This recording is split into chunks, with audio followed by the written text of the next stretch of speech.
The education that I got from FEU lead me to what I am now. FEU had impacted on me personally as well as my career.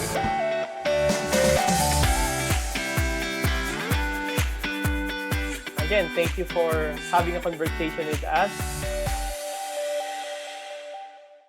Good afternoon, fellow TAMaraw, especially those who are watching us by the FEU Alumni Relation Office YouTube channel, website, and Facebook page.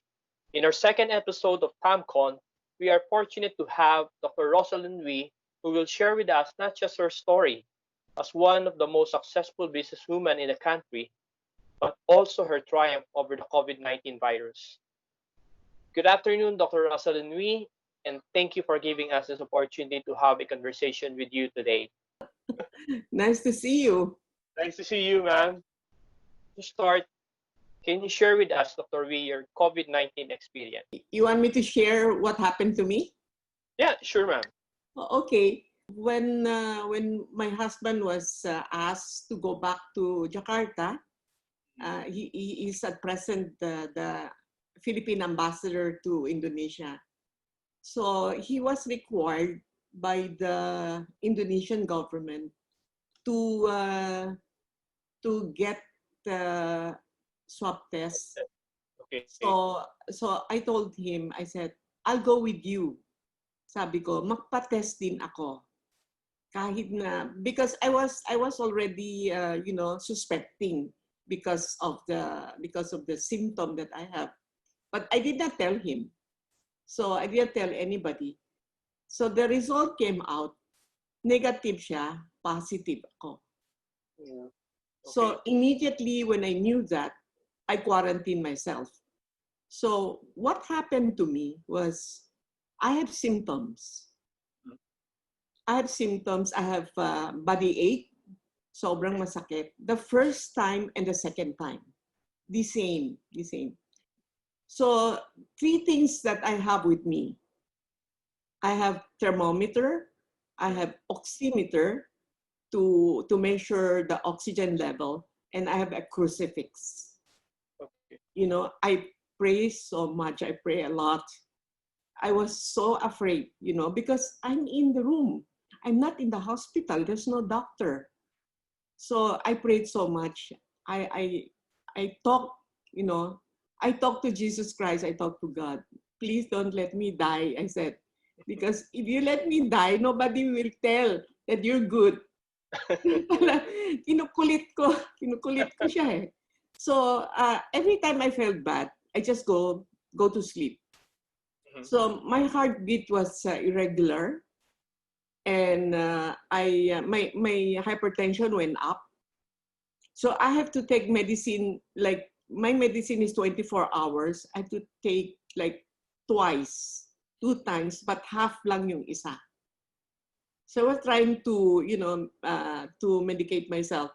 And when my children, call me, they ask, Mommy, how are you? I said, I'm okay, even though I'm not okay, because I don't want them to worry. And they said, Mommy, show us your temperature. I have to show them the good temperature, which is 36.5. Kasi early morning when I wake up, it's 36.5. But when I do activities already, it goes up. And then they said, Mommy, also show us your oximeter. So I show them the good oximeter. I don't show them the bad oximeter. Because the point there is worrying is bad. It already contaminated my children with psychological, effect of what happened to me. Finally, on my 5th day of quarantine, my son said, Mommy, let's have PCR test. Sabi niya, kami na rin. Kasi we also don't know if we were, contaminated or not. So I said, sige. The result came out. And my son told me, Mommy, you are negative. You can come out already. So I was in quarantine for 10 days. And I asked myself, where did I get it? Yes. So, that's my question also. yes, I went back to where I got it. I went to the dentist. uh, after the lockdown. Mhm. So my suspect was the dentist that I went to. So I called my dentist. Can you check you and your staff if you are positive? Because I was tested positive in my rapid test. So nagpa-test sila lahat, negative sila lahat. Who else? The driver was my next suspect. So I sent the driver to Red Cross for PCR. They're all negative. We were really very careful, and I know what to do. We spray everything when I go out, when I come in. I spray my shoes. I leave it outside just to press the elevator. I have gloves. The alcohol is like my gun, you know. Every time every time I hold something, I spray it. So the best way is to stay at home and Yeah. be safe. Yes. Mahirap. I was lucky that my oxygen level was low because I was high. Hi. Was high because when it was low, I had to go to the hospital already. Yeah. With all of this, ma'am, what do you think is the most important lessons that this COVID-19 experience taught you from this? Okay, the most important thing there is God is the one deciding whether you die or you don't die. Prayer. I tell people that uh, God is our healer Mhm. and prayer is our medicine. That's it. Yeah, I'm happy that you survived this virus, ma'am. Okay, for the benefit of our audience, ma'am, who are not yet familiar with you, can you tell us who is Dr. Rosalind V? Okay. I was born in Holo, Mhm. the province of Sulu, and when I was 14, my parents told me that I should leave Holo because of the peace and order. I went to Zamboanga to finish my high school. That's where I met my husband in Zamboanga. We were high school classmates. Classmate. And then after that, I told my mom that I wanted to go to Manila to study. At the time, we were 14, and I'm the 10th in the Wow. family. So my dad said, no more budget, just stay in Zamboanga. I said, no, I want to go to Manila. So my mom and my dad was arguing about my going to Manila. And one of our neighbors heard it, sabi niya, it's okay, I'll pay her tuition fee. So I was allowed because the neighbor offered to pay my tuition fee. So I came to Manila. That's why I studied in FEU because it's only walking distance from where we live. Okay. So the two of us were teachers. I was teaching in Xavier, and then my husband was teaching in Mapua Institute of Technology as a professor in physics. During that time, teaching was not what was not so good when it comes to income. So we finally decided to go into business just inside the house. Mhm. And we started with printing of t-shirt, and then I also sell shells, seashells, ornamental shells, Mhm. and also I do booking of movies because in the province they need somebody to book a movie for the movie house. And finally, somebody was asking about the seaweed, Mhm. the kind of seaweed that is being used for uh, ice cream, ham, sausages, medicine capsules, and chocolate milk. And luckily that we are in the marine product, we were able to supply seaweed uh, to France, to England, to USA, to Japan, almost every country all over the world. That made us one of the biggest exporters of seaweed during that time. And I was wondering how come they're buying a lot of seaweed from us? What are they doing with the seaweed? Then I went into research. What happened was they produced a kind of stabilizer, gelling agent, emulsifier called carrageenan. So we went into the manufacturing of carrageenan, and we are still in that business until now. So initially, you're just selling seaweed We're just as selling is. dried seaweed. Yes, we're just selling Okay. dried seaweed. Okay. And now we are one of the biggest manufacturers of carrageenan. We just bought a new company from Cargill, one of the biggest private company in the USA. We bought their share. So we have five factories now. Then how did you get into real estate business?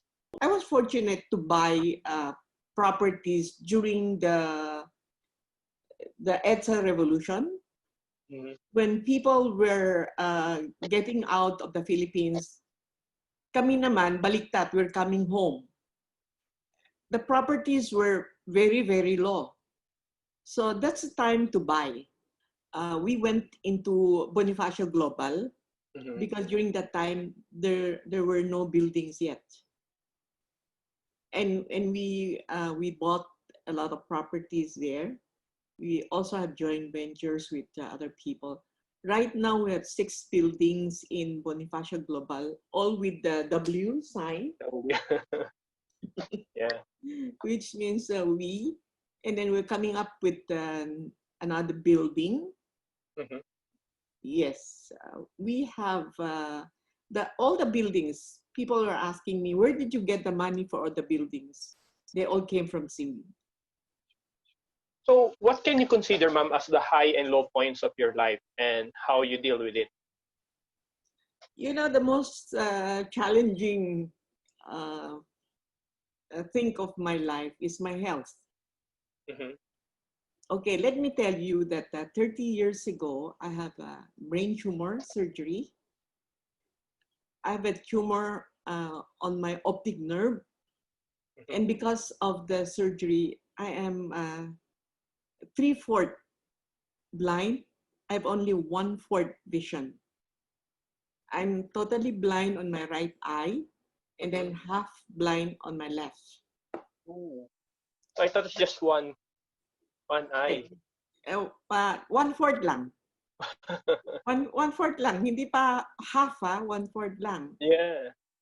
But no problem. You know, everything is you yourself. It's all in the mind. It's all in the mind. You want to have a happy life, it's you. It's you doing it. You want to have a miserable life, it's also you. It's your decision. So that was my lowest. And what was my highest? To be an actress in a movie.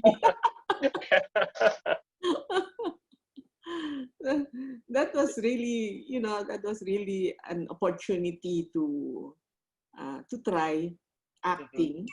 So up to now, I have 3 movies. The first one was Manopo 7, which is the last Manopo. And then I also came out in this time, I'll be sweeter. And then the last one was Open. Yeah, you mentioned about you living closer to FEU, but is studying in FEU really part of your plan when you came to Manila? Actually, no. actually no. I was planning to study at the UP. During that time, I think jeepney is only 10 centavos. Yeah. But I still couldn't afford it. Right. Sayang eh. Yeah. I think it's destined for me to study in FEU. Yes, yes. So we're happy that we have you. Yeah. Now, what are your most memorable moments at FEU? Oh, there are a lot of them. I really enjoyed my college years in FEU. I joined the politics, Mm-hmm. and then I also write for a newsletter for the Filipino Chinese group. So, how did FEU help you become the person you are today? Oh, number one is I became a teacher. Mhm. I finished Bachelor of Arts in Mathematics. I got a job right away. And finally, ma'am, what advice can you give to our fellow Tamaraws? The advice I always give to to fellow alumni is you have to go back to our alma mater. They needed us, they needed alumni. Sino pa man magtulong sa atin sa school natin kung hindi tayo. That's always my advice. Please go back. Please go back to our parang ikaw, 'di ba? Yeah. Yeah, you're helping. Okay. Thank you, ma'am, for having this Okay? conversation with us. Thank you for your time. Stay safe and healthy. Thank you.